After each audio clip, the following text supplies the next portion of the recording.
Good morning students.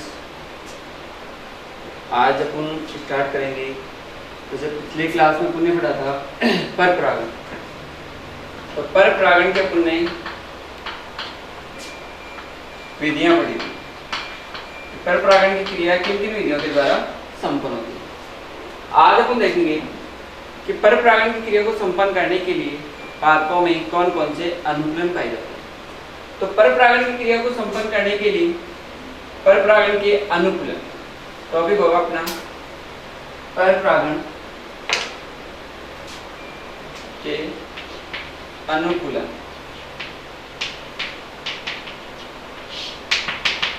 तो जिस प्रकार से अपने स्वपरागण के अनुकूलन पढ़े थे कि स्वपरागण की क्रिया को संपन्न करने के लिए पादपों में से कौन कौन से अनुकूलन पाए जाते हैं जिसके कारण से उनमें पर परागण की क्रिया संपन्न नहीं होकर स्वपरागण की क्रिया क्या होती है, संपन्न होती है। उसी प्रकार से आज अपन देखेंगे कि किस प्रकार से ऐसी कौन कौन सी प्रावस्थाएं, ऐसी कौन सी घटनाएं घटित होती है जिसके कारण से पादपों में स्वपरागण न होकर कौन सा परागण होता है, पर परागण होता है। तो पर परागण के लिए पादपों में होने वाला जो अनुकूलन है वो हम 5 प्रकार से पढ़ेंगे कि किस प्रकार से पर परागण की क्रिया को संपन्न करने के लिए पादपों में अनुकूलन। तो पहले विधि होगी इसमें एक लिंगता।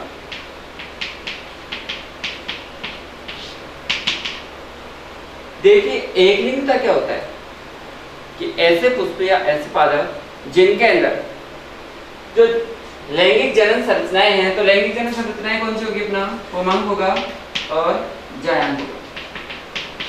पुमंग को अपन कहेंगे नरजना और जायांग को कहेंगे स्त्रीजना। तो ऐसे पादप पुष्प जिनके अंदर या तो पुमंग पाया जाता है या फिर जायांग पाया जाता है, यानी दोनों में से कोई भी एक जनन लैंगिक संरचना पाई जाती है, तो ऐसे पुष्प को कौन सा पुष्प कहा जाएगा, एक लिंगी पुष्प कहा जाएगा। तो ये एक लिंगी पुष्प किसको बढ़ावा देता है, पर परागण को बढ़ावा देता है। अब एक लिंगी पुष्प में अपन इन पुष्पों को 2 भागों में बांटेंगे, एक है पुंकेसरी पुष्प और एक है जायांगी पुष्प। पुंकेसरी पुष्प और दूसरा होगा जायांगी पुष्प। नाम से परिभाषा है कि ऐसा पुष्प जिसके अंदर केवल पुमंग पाया जाएगा। तो केवल पुमंग पाया जाएगा तो कौन सा पुष्प कहलाएगा, पुंकेसरी पुष्प कहलाएगा। और ऐसा पुष्प जिसमें केवल क्या पाया जाएगा, जायांग पाया जाएगा, तो उसको जायांग कह सकते हैं, अपन स्त्रीकेसरी पुष्प कह सकते हैं। फॉर एग्जाम्पल अपन देखते हैं तो जैसे पपी, इनके अंदर क्या होता है कि या तो पुमंग पाया जाएगा पुष्प में या फिर क्या पाया जाएगा, जायांग पाया जाएगा। तो एक लिंगता किसको बढ़ा देता है, पर परागण की क्रिया को बढ़ा देता है। दूसरा इसमें स्वबंध्यता। देखिए स्वबंध्यता क्या होता है। स्वबंध्यता कहा जाता है कि पादपों में परागण की क्रिया को संपन्न करने के लिए एक पुष्प के परागकण उसी पुष्प की वर्तिकाग्र को क्या नहीं कर पाते, निषेचित नहीं कर पाते। तो अगर मान लो पुष्प द्विलिंगी है, लेकिन पुष्प द्विलिंगी होने के बाद भी उस पुष्प के जो परागकण है वो उसी पुष्प की वर्तिकाग्र को क्या नहीं कर पाते, निषेचित नहीं कर पाते, जिसके कारण से उसे क्या कहा जाता है, स्वबंध्यता कहा जाता है। फॉर एग्जाम्पल अपन देखते हैं तो ये पाया जाता है अंगूर में। अंगूर में क्या होगा, क्या पाई जाएगी, स्वबंध्यता। तीसरा अनुकूलन होगा अपना भिन्न काल पक्वता। जैसे अपन ने स्वपरागण के अनुकूलन में पढ़ा था समकाल पक्वता, और इसमें अपन पढ़ेंगे भिन्न काल पक्वता। भिन्न का मतलब होता है अलग अलग, काल समय, पक्वता का मतलब परिपक्व होना, यानी अलग अलग समय में परिपक्व होना। अलग अलग समय में किसका परिपक्व होना, तो अलग अलग समय के अंदर पुमंग और जायांग का परिपक्व होना। तो अगर उसके अंदर पुष्प द्विलिंगी है लेकिन फिर भी उसके अंदर अगर पुमंग और जायांग एक साथ परिपक्व नहीं होते, अर्थात पुमंग और जायांग का अलग अलग समय के अंदर क्या होना, परिपक्व होना। अगर ये अलग अलग समय में परिपक्व होंगे तो इसे क्या कहा जाएगा, भिन्न काल पक्वता कहा जाएगा। और ये जो भिन्न काल पक्वता है ये किसको बढ़ावा दे रहा है, अपने को पर परागण की क्रिया को बढ़ावा देता है। अब भिन्न काल पक्वता है, ये भी दो प्रकार की होती है। कौन कौन सा? एक अपना पुम पूर्वता और दूसरा है स्त्री पूर्वता। देखिए पुम पूर्वता क्या होता है, स्त्री पूर्वता क्या होता है, नाम से फिर पता चल रहा है। पुम पूर्वता यानी पुमंग का वर्तिकाग्र से पहले क्या होना, परिपक्व होना। अगर वर्तिकाग्र से पहले अगर पुमंग क्या हो गया, परिपक्व हो गया, तो उसे क्या कहा जाएगा, पुम पूर्वता कहा जाएगा। तो पराकोशिस में पहले परिपक्व हो रहा है, वर्तिकाग्र बाद में परिपक्व हो रही है, तो ऐसे पुष्प को कौन सा पुष्प कहा जाएगा, पुम पूर्वता कहा जाएगा। एग्जाम्पल है इसमें गुड़हल, पुष्प द्विलिंगी है लेकिन फिर भी इसके अंदर पुम पूर्वता पाए जाने के कारण से इसको भिन्न काल पक्वता कहा जाएगा, और ये किसको बढ़ावा देता है, परपरागण को बढ़ावा देता है। दूसरा इसमें स्त्री पूर्वता। स्त्री पूर्वता में क्या होता है कि पराग कोश में पहले परिपक्व कौन हो जाएगा, वर्तिकाग्र परिपक्व हो जाएगी। अगर पराग कोश से पहले वर्तिकाग्र परिपक्व हो जाती है तो ऐसे पुष्प को कौन सा पुष्प कहा जाएगा, स्त्री पूर्वता के नाम से इसको जाना जाएगा। एग्जाम्पल अपन इसमें देखते हैं बरगद। तो बरगद में पाई जाएगी स्त्री पूर्वता और गुड़हल में पाई जाएगी आपकी पुम पूर्वता। तो पुम पूर्वता और स्त्री पूर्वता दोनों ही किसको बढ़ावा दे रहा है, परपरागण को। अगला इसमें चौथा अनुकूलन विषम वर्ती काल। देखिए विषम वर्ती काल में क्या होता है कि कोई द्विलिंगी पुष्प है। अब हम पुष्प की संरचना देखते हैं। तो अगर मान लो ये पुष्प है,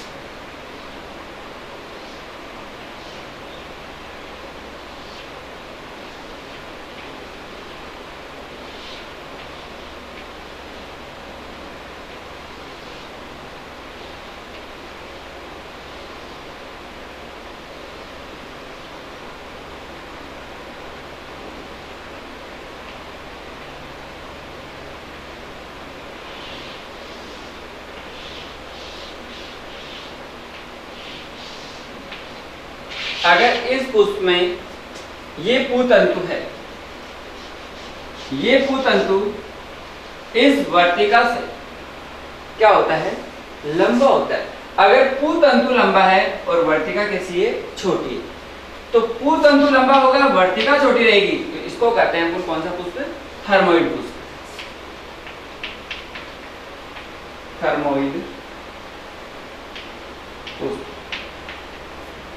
और अगर इससे उल्टा हो जाए, अगर मान लो ये वर्तिका लंबी हो जाए और पूतंतु कैसा रह जाए, छोटा रह जाए, तो ऐसे पुष्प को कहा जाएगा पिनोइड पुष्प।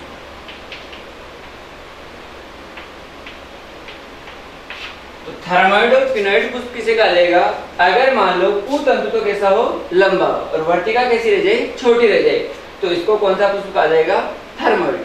और अगर इसका उल्टा हो जाए कि वर्तिका तो कैसी हो जाए, लंबी हो जाए, और ये कैसा रह जाए, पूतंतु कैसा रह जाए, छोटा रह जाए, तो कौन सा पुष्प कहलाएगा, ये पिनोइड पुष्प कहलाएगा।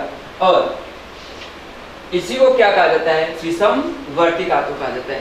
तो इसका क्या प्रभाव पड़ता है, स्वपरागण की क्रिया क्यों नहीं होती इसमें, क्योंकि अगर मान लो पूतंतु लंबा हो गया, वर्तिका छोटी रहेगी, तो परागकण किस तक नहीं पहुंच पाते, ऐसे पुष्पों के अंदर इस पुष्प के परागकण इस पुष्प की वर्तिका के ऊपर नहीं पहुंच पाते, तो ये किसको बढ़ा देता है, परपरागण की क्रिया को बढ़ा देता है। तो चौथा कौन सा हो गया, विषम वर्तिका। पांचवा है अपना, ये पाया जाता है आपका प्रीमूला। पांचवा है अवरुद्ध परागणता या हरकोगेट। अवरुद्ध परागणता या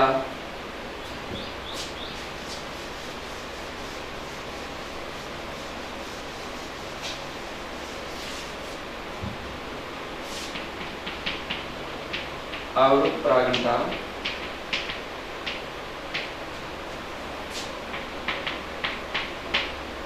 या हरकोगेट। देखिए अवरुद्ध परागणता या हरकोगेमी क्या होती है?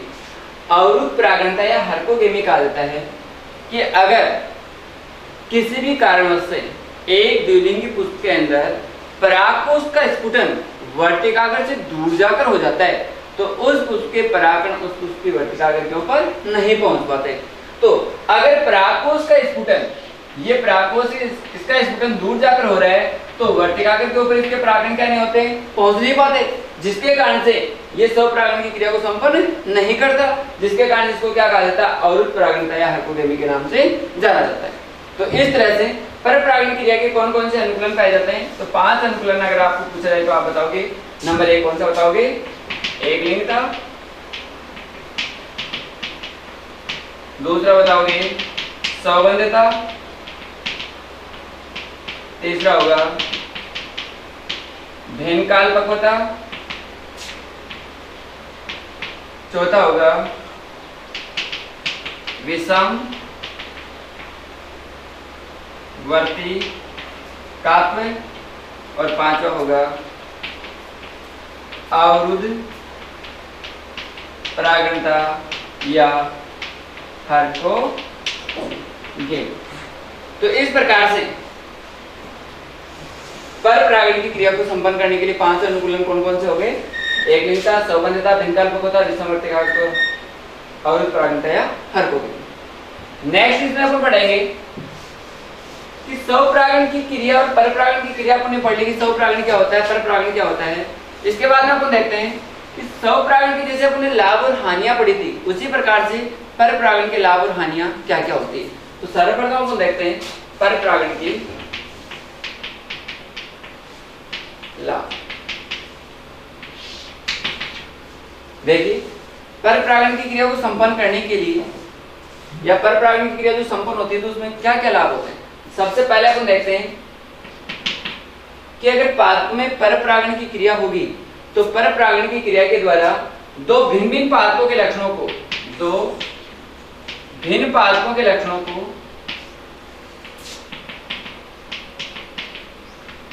एक ही पादप में प्राप्त किया जा सकता है। एक ही पादप में प्राप्त करना, यूं कह सकते हैं कि विभिन्न प्रकार की संकरित किस्मों का क्या किया जा सकता है, निर्माण किया जा सकता है। संकरित किस्मों का निर्माण करना। तो पहला लाभ क्या हो गया इसका, किसमें अगर दो अलग अलग पादप है तो उन पादपों के अंदर परागण की क्रिया को संपन्न करवा के दोनों पादपों के लक्षणों को एक ही पादप में क्या किया जा सकता है, प्राप्त किया जा सकता है। तो इसको अपन क्या कहेंगे, ये इसका लाभ। दूसरा इसमें है कि अगर इस परागण की क्रिया के अंदर जब स्वपरागण की क्रिया में अपने ये पढ़ा था कि पीढ़ी दर पीढ़ी प्रजनन क्षमता में क्या आती जाती है, कमी आती जाती है, लेकिन परपरागण की क्रिया में पादपों में प्रजनन क्षमता को बराबर क्या रखा जा सकता है, बनाए रखा जा सकता है। प्रजनन क्षमता बनी रहती है। तीसरा इसमें हम देखते हैं कि परपरागण की क्रिया के अंदर अगर जो पादप किस्में तैयार की जाती है वो प्रतिकूल परिस्थितियों को सहने की उनमें क्षमता पाई जाती है। प्रतिकूल परिस्थितियों को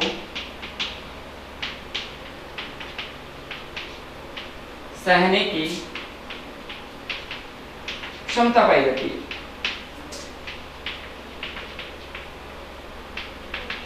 यानी सूखा है, बाढ़ है, अजैविक जो प्रतिबल है उनके प्रति सहिष्णु किस्मों का क्या किया जा सकता है, निर्माण किया जा सकता है। नेक्स्ट इसमें कि परपरागण की क्रिया के द्वारा अपन कोई भी पादप है अगर उसमें कोई आनुवंशिक विकार उत्पन्न हो जाते हैं तो परपरागण की क्रिया के द्वारा आनुवंशिक विकारों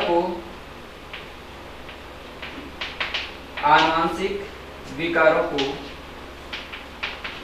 दूर किया जा सकता है।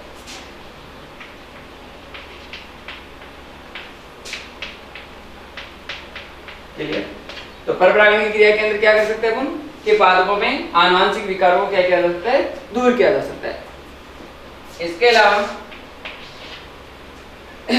परपरागण की क्रिया के द्वारा जो संकरित किस्में तैयार करते हैं तो उसमें कम समय के अंदर अधिक उत्पादन क्षमता वाली किस्मों का क्या किया जा सकता है, निर्माण किया जा सकता है। यानी कम समय में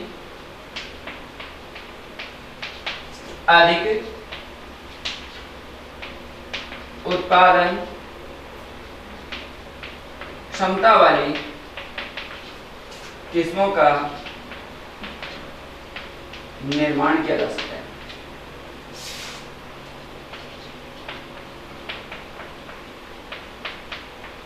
क्लियर? इसके अलावा परपरागण की क्रिया के अंदर पादपों में विषम युग्मजीय संततियों का क्या किया जाता है? निर्माण किया जाता है। नेक्स्ट इसमें देख सकते हैं विषम युग्मजीय संततियों का निर्माण किया जा सकता है। तो ये सारे के सारे क्या हो गए अपने को? परपरागण के लाभ कर दो, इनका महत्व कर दो। तो दोबारा देखना, परपरागण के लाभ क्या है कि इस परागण की क्रिया के द्वारा दो भिन्न पादपों के लक्षणों को एक ही पादप में क्या किया जा सकता है? प्राप्त किया जा सकता है। अर्थात विभिन्न प्रकार की संकरित किस्मों के निर्माण के लिए परपरागण की क्रिया क्या होती है? सहायक होती है। दूसरा अपन इसमें देखते हैं कि इस परागण की क्रिया में पादपों में पीढ़ी दर पीढ़ी प्रजनन क्षमता को क्या रखा जा सकता है? बनाए रखा जा सकता है। नेक्स्ट इसमें देखते हैं कि इस परागण की क्रिया के द्वारा विभिन्न अजीव प्रतिबलों जैसे सूखा है, बाढ़ है, इनके प्रति किया जा सकता है? निर्माण किया जा सकता है। यानी प्रतिकूल परिस्थितियों को समझने की पादपों में क्या पाई जाती है? क्षमता पाई जाती है। इसके अलावा आनुवंशिक विकारों, अगर किसी पादप में कोई आनुवंशिक विकार है तो उन आनुवंशिक विकारों को क्या किया जा सकता है? दूर किया जा सकता है। इसके अलावा कम समय में अधिक उत्पादन क्षमता वाली किस्मों का क्या किया जा सकता है? निर्माण किया जा सकता है। और विषम युग्मजीय संततियों का क्या करना? निर्माण करना। तो ये सारे के सारे परपरागण की क्या है? लाभ। इसके बाद में आपको देखते हैं कि परपरागण के लाभ के साथ परपरागण की हानियां क्या है। तो नेक्स्ट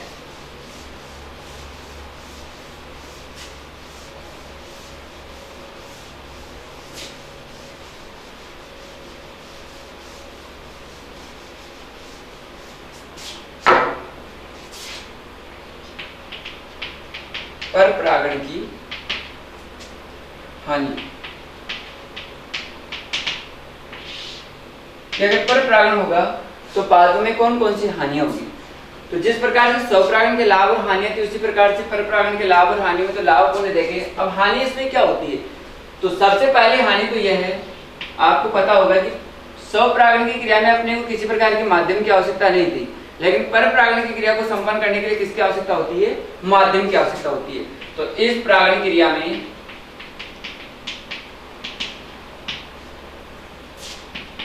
माध्यम की आवश्यकता होती है। अगर मान लो माध्यम की आवश्यकता होती है तो माध्यम की आवश्यकता हानि क्यों बनेगी?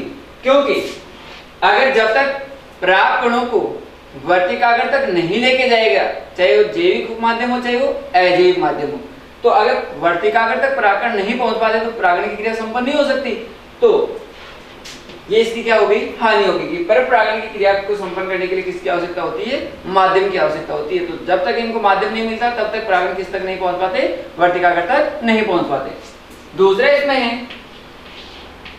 कि परपरागण की क्रिया को संपन्न करने के लिए पादपों में अधिक परागकणों का निर्माण करना होता है, क्योंकि परागकण हासिल क्या होते हैं? ज्यादा होते हैं। तो इस क्रिया में परागकणों का हास अधिक होता है,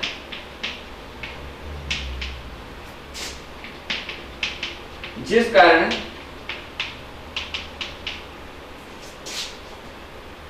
अधिक परागकण उत्पन्न करने होते हैं।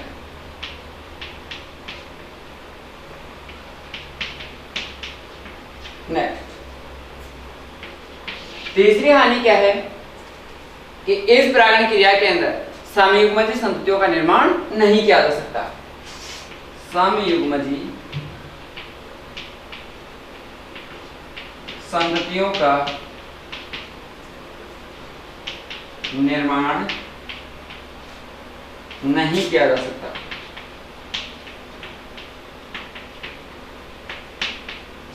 तो समयुग्मजीय संततियों का निर्माण नहीं किया जा सकता। नेक्स्ट इसमें अपन देखते हैं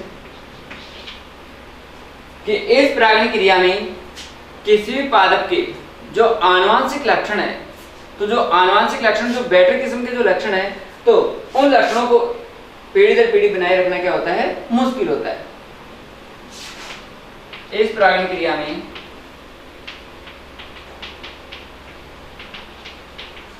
पादप शुद्धता को बनाए नहीं रखा जा सकता, क्योंकि इसमें पादपों के लक्षण कैसे हो जाते हैं, मिश्रित हो जाते हैं। तो पादपों की शुद्धता को बनाए रखना क्या होता है, इसमें मुश्किल होता है। तो ये सारी की सारी इसकी क्या हो गई, हानियां हो गई। किसकी, परपरागण की। पहली हानि क्या है कि इस परागण क्रिया में किसकी आवश्यकता होती है, माध्यम की आवश्यकता होती है, यानी बिना माध्यम के परपरागण की क्रिया क्या नहीं हो सकती, संपन्न नहीं हो सकती।